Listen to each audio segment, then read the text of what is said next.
Hello everyone. Habang magpahinga muna si Ate Red dahil nag-prepare ako dahil may bisita ako today. No, nag-prepare ako everyone. At nagluto ako ng balbakwa today at nagluto ako ng pansit bihon. No, ito lang akin no. After all na maraming nakipaglaban dito sa social media na mahuyo si Kulaong, kailan mahuhuyo si Kulaong, ang daming atat na atat, no? Sandali lang yung kilay ko, parang talagang napansin ko lang talaga, iyaan natin ang kilay ko din kasi nagluluto ako. At ngayon, nahuyo si Kulaong, marami ding nagpakita na kawawa si Kulaong dahil yan lang ang kaso, tapos kinulong, parang ganun. Marami ding nagpakita ngayon ng ano. Alam nyo ba sa totoo lang? Si Kulaong, oo nga, sasabi ni Kulaong na hindi naman ako nakapatay, bakit pinaparusahan at pinapahiya daw siya ng ganun? Oo nga, in physical nga, wala kang ang pinatay, wala kang ang binaril, wala kang ang sinaksak, no whatever. Pero, sa totoo lang everyone, kung tingnan natin ang mga kaso ni Kulaong, ako hindi ako biktima everyone, ilang buwan lang din ako nakafollow sa story nito, at nakikinig ako sa mga, especially sa mga taong close kay Kulaong at sa mga taong na biktima din ni Kulaong, at nakikita din naman natin na nakulong yan si Kulaong for how many years. Kung wala yung kasalanan, hindi yan makulong ng ilang taon, no? At kung paano din niya bastusin ang mga public official, no? At kung ano ang mga bunganga na nilabas niya habang nagla-live siya. Pambuburaot, pambabastos, pananakot, no? Pagbabanta, no? Tumigil-tigil nga kayo diyan, na maawa kawaan. Ang mga demonyo madaling manlinlang. Ha? Alam nyo, sa totoo lang, ang ginawa ni Kulaong, for example, sa mga OFW, nakita natin, napakinggan natin ang mga testimonya ng mga OFW. Ramdam ko yan dahil nandito ako sa ibang bansa, hindi madaling maghanap ng pera. Kahit hindi ako nagtatrabaho, hindi madali din mahingi ng pera sa asawa. No? Mahirap ang buhay ngayon. At ang buhay ay hindi madali.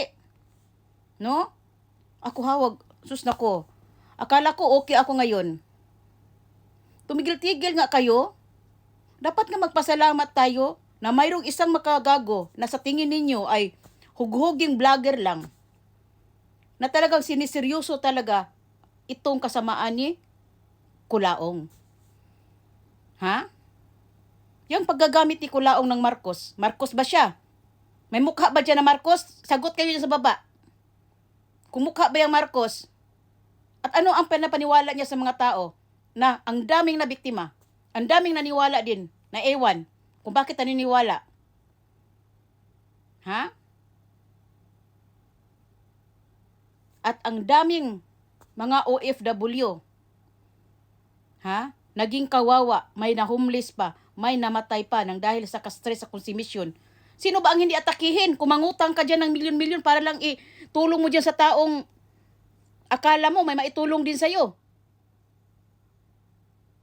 Ha? Kahit na sino. O nga, hindi nga sila pinatay at hindi nga sila sinaksak at hindi nga sila binaril ni Kulaong. Pero namatay sila nang dahil sa konsumisyon. Namatay sila sa sobrang stress at depression. Kung paano nila lusutan yung problema nila na nangutang sila para dyan sa tao na yan. At sabihin lang na kay Kulaong na hindi ko naman kayo pinipilit na tulungan ako. Kusa nyo naman yung tulong sa akin. Ha? Kano-ano ka ba? Kabit ka ba? Ha? Anak ka? Kamag-anak ka? Kahit nga kamag-anak natin, hindi natin tulungan ng ganun-ganun eh. Kapal ng mukha talaga. Kaya kayo, sasabihin nyo na naawa kayo, deserve ni Kulaong na makulong. Huwag kayong maawa dyan dahil marami pa yang maluluko, marami pa yung mabuburaot, marami pa yung mababastos na babae. Ako hindi pa ako binabastos ni Kulaong. Ewan ko lang, kung nakita niya yung mga live ko, baka binastos-bastos ako niyan. Ha?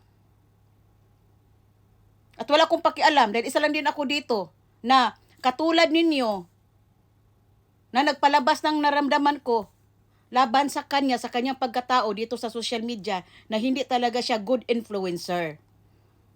At lalong naantig ang puso ko, lalo na sa mga nabiktima na ewan ko, masasabi din natin na yan kasi masyadong paniwala kasi na akala ninyo ginansya kayo sa kaniyang mga sinasabi. Kaya iwas talaga. At saka yung pagbuburaot niya sa mga babae. Hindi ko talaga matik yung bunganga, the way siya magsalita talaga, yung binabastos niya yung, although naman hindi ko naman kamag-anak yan sila sa Makagago, sila sa Joanna, pero yung pamilya ni Makagago, pero the way siya magsalita sa babae. Ha?